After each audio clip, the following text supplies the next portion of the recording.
Ya tenemos el abordaje de las relaciones sexuales, una respuesta femenina temprana y una tardía.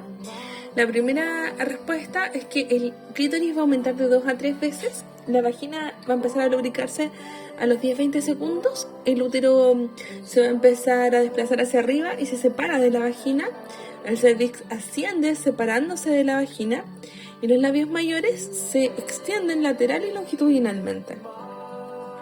Y los labios menores van a aumentar de tamaño también y van a protruir externamente.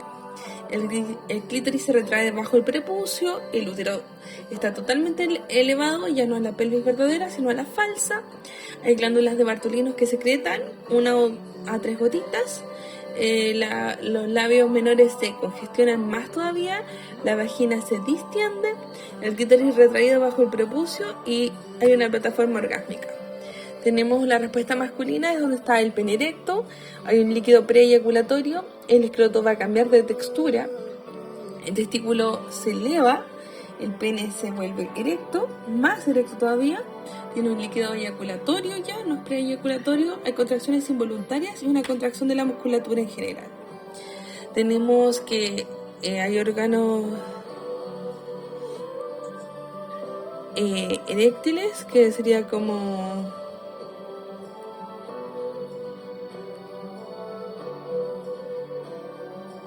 el clítoris y el pene, donde tienen su glande, su cuerpo cavernoso, su crura y su cuerpo esponjoso.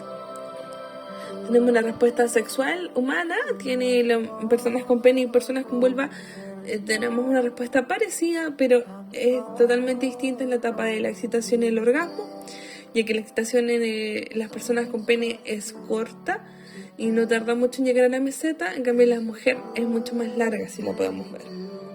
Tenemos también que el orgasmo que se produce puede ser una persona multiorgásmica, con las personas con vulva, y el hombre, la persona con pene va a estar solo uno y necesita un periodo refractario. Recordar que en la resolución se acaba la respuesta sexual y no en el orgasmo. Tenemos acá las mismas etapas y recordando que el clímax, que esta flecha me quedó corrida, es una respuesta tetanizante involuntaria de todos los músculos del suelo pélvico que cumplen una función de tracción hacia el clítoris, hacia abajo, para que se produzca el contacto más directo con la cara dorsal del pene, para que haya más roce. Entonces, mientras más tónica estoy, mejor roce tengo. Hay una respuesta acá entre el orgasmo y el orgasmo. Nosotros siempre vamos a tener una lubricación, aunque sea en una violación. Hay por el simple roce que se va a producir en el clítoris. Tenemos una contracción del útero, que se va a hacer succión del semen, generalmente, o del juego, o de los dedos, de lo que se haya ahí. Que va a haber una secreción vaginal de las paredes vaginales y hay una respuesta física en el aparato reproductor, que es una dilatación del piso pélvico. El orgasmo es distinto porque necesita consentimiento, donde se le da una autorización para llegar al orgasmo y es una activación sensorial en el cerebro. Sistema nervioso central. Tenemos la eyaculación, que es el squirting. No es lo mismo que la eyaculación que el squirting, pero ambas se confunden con una incontinencia urinaria. Y es necesario conocer esto porque el paciente te va a creer que está teniendo una incontinencia de orina en la relación sexual, pero no es así. Entonces tenemos acá el squirting, es transparente y va a salir de la vejiga, o sea, va a salir de acá. En cambio, la glándula de Skene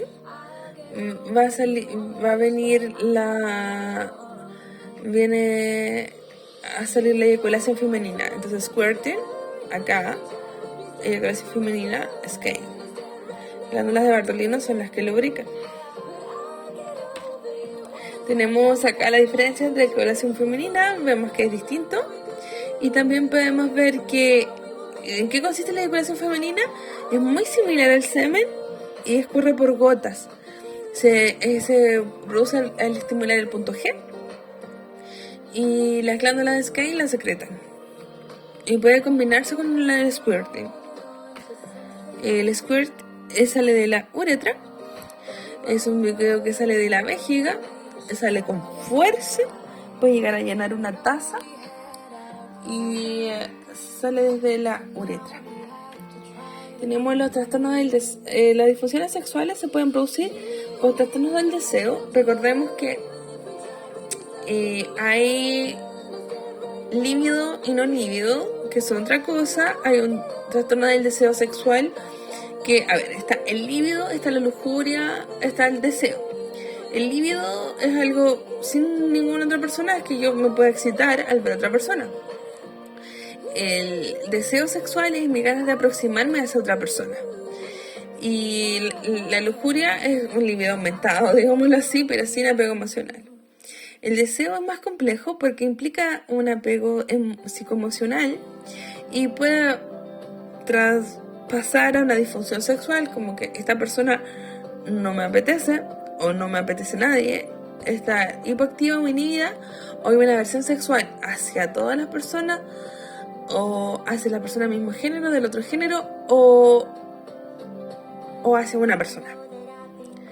Entonces también está la frigidez, que es cuando no hay una lubricación, y la disfunción orgásmica primaria, o sea, la paciente que jamás ha llegado a un orgasmo. La disfunción orgásmica secundaria, la paciente que después de una lesión empezó con temas sexuales. Los vaginismos, que se estrechó el piso pélvico. La dispaneuria, que es dolor a la penetración. Tenemos el squirting, seguimos con el squirting y la eyaculación femenina. Vemos que a veces nosotros estamos ahí en la relación sexual, quedamos súper mojadas y vemos que esto no es orina, que no huele a orina y es mucho líquido. Incluso se puede, pero esto, cuando es mucho líquido, es más squirting. Pero esto no es la eyaculación femenina y no huele a orina. Eso se ve cuando estás en la penetración y la frenas, él sale y ahí vas a ver que se puede empapar. ¿Qué es y cómo, cuándo y cuánto sale? Bueno, dijimos que el squirting, primero dijimos que no es orina. ¿Por qué? Porque en el hombre y en la mujer también es imposible orinar cuando se está sexualmente excitada, porque se inhibe, a menos que haya un tema mecánico, pero no debería pasar fisiológicamente. Y durante el clímax es imposible, o sea, puede salir antes, pero en un orgasmo no va a salir por la contracción tetánica. Entonces, si sale, hay un tipo de incontinencia.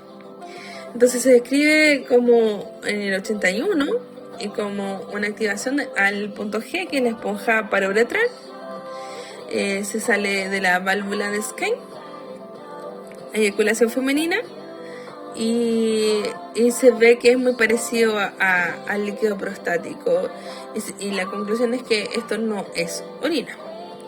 Ahora, cuando sale el squirting, que no sale de la glándula Skene, sale de las glándulas parauretrales, de las glándulas uretrales, que son estas, que a veces son perdidas. Estas son las glándulas uretrales, estas son las glándulas parauretrales, y de ahí saldría el squirting. Las glándulas de Skene, sale aquí, no, las glándulas de Skene, de la glándula de Skene sale la eyaculación femenina. ¿Ok? En muchos casos el líquido se expulsa a las glándulas, es muy escaso y se redirecciona hacia la misma vejiga y se hace una eyaculación pero retrógrada. Por eso no siempre se puede tener una eyaculación femenina, o sea, un squirting o una eyaculación femenina durante la relación sexual, porque así mismo pene está bloqueando. Y se puede bloquear con la mano en la cabeza del vibrador o el pene, y las glándulas parauretrales han sido obstruidas por una infección. Entonces ahí tenemos eso. Cuando hay una obstrucción por infección, bueno, primero que el doctor la trate y Lo segundo es con baños de vapor. Se puede inducir estimulando la glándula parouretral, como más conocida como punto G, o cero de Graffer, que es la esponja parouretral, situada en el tercio medio de la vagina de la pared anterior. Usted está ahí. En el hombre se excitaría acá. Por eso a veces el golpeteo estimula el punto G. Pero el punto G no es el único punto. Tenemos el punto K, que se obtiene en la penetración profunda, si lo vemos acá. Entonces, cuando hay un acortamiento, cuando yo llevo los talones hacia el glúteo, hay un acortamiento de la vagina y ahí puedo llegar con mayor facilidad al punto K, sobre todo si me quiero embarazar. Se proporciona, si yo tengo bien mis ligamentos, si me he hecho una buena quine de peso pélvico, tengo bien mis ligamentos inguinales, mis ligamentos uterosacros, mi ligamento uraco, esto debe ser muy placentero, pero si no, al contrario. Tenemos el punto U, que hay que ser muy delicado acá con el punto U, que está rodeando el clítoris, el uretra. Siempre hay que lubricarse y ser muy delicado porque tiene mucha sensibilidad. Tenemos el punto A. Si usted ve acá, está por arriba del punto G. Está el punto A, algunos lo ubican más acá, en la pared anterior de la vagina y donde está el conjunto de la vejiga. Acá tenemos un resumen de los puntos. Tenemos el punto U, el punto G, el punto A y el punto K. No todo es punto G. Ahora, frigidez. ¿Qué pasa cuando no pasa nada? Bueno, hay una ausencia o disminución marcada de la lubricación vaginal. Entonces, decimos, ¿cómo están las glándulas uretrales, las parouretrales? ¿Cómo están las glándulas de Skene? ¿Cómo están las glándulas de Bartolino? Puede conllevar a una anorgasmia y desencadena hay que saber cómo está la pareja. Siempre hay que ser honesto y a veces hay tríos, 4 y no se enteran. Entonces pueden haber 10 personas si quieren juntas, pero tiene que ser honesto.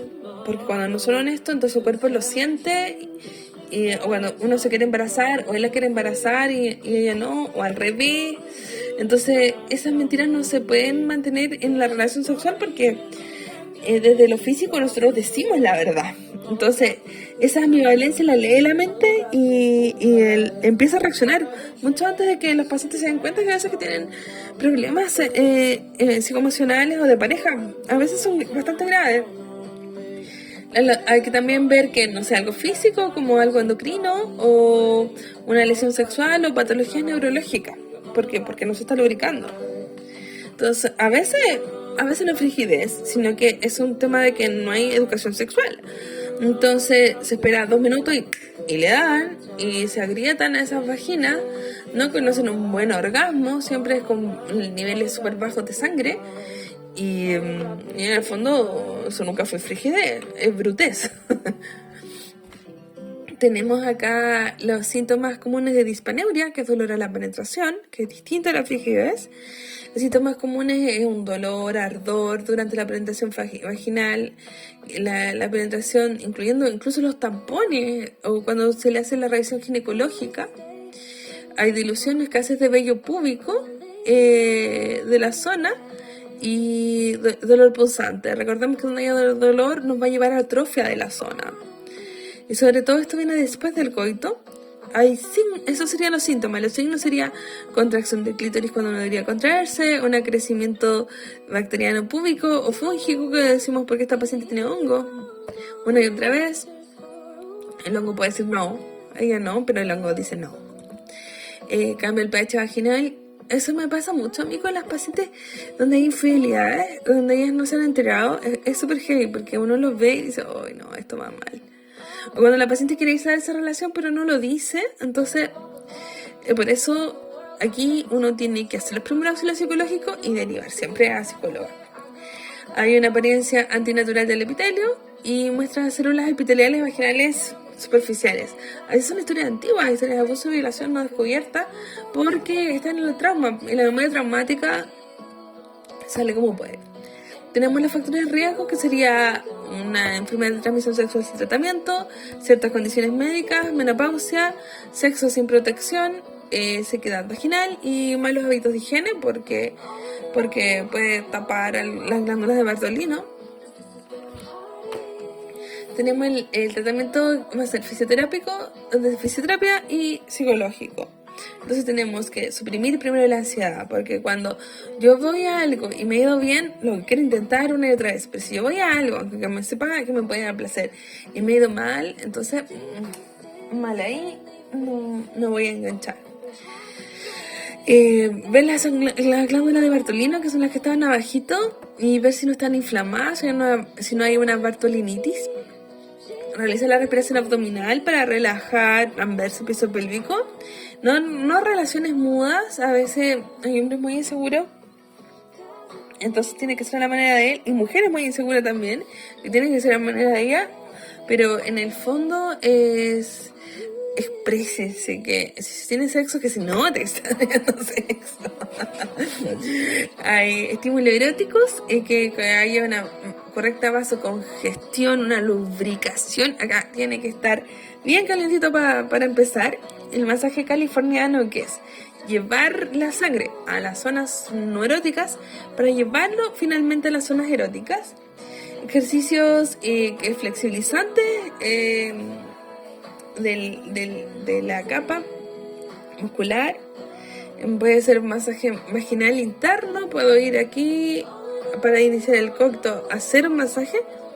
Y puedo identificar pinchazo, bombeo, contracción, hormigueo, ver una electromiografía funcional. A veces está demasiado hiperactivo.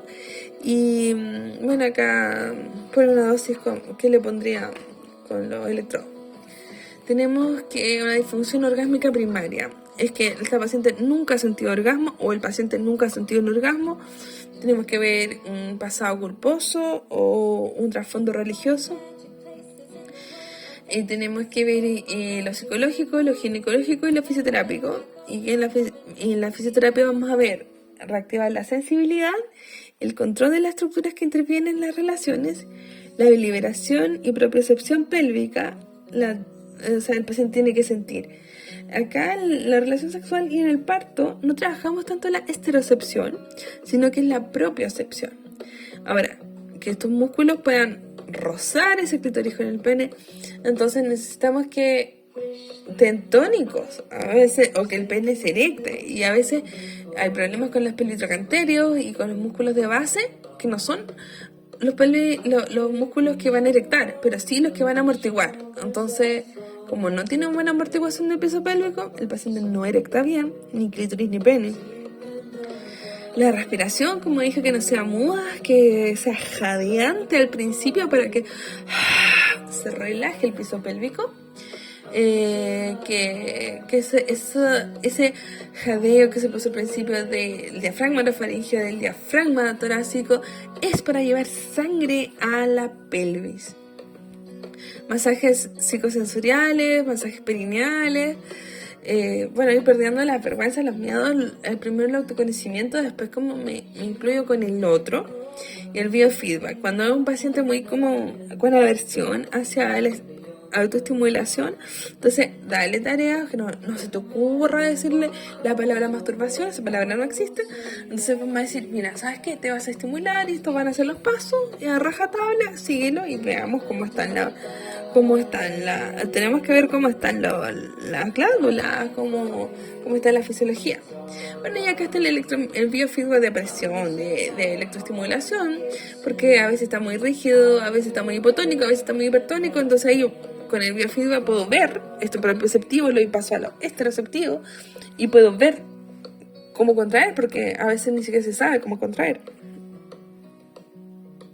Vamos a la disfunción orgásmica secundaria, que está bien allá porque hubo un parto, que no se hizo rehabilitación preparto ni posparto.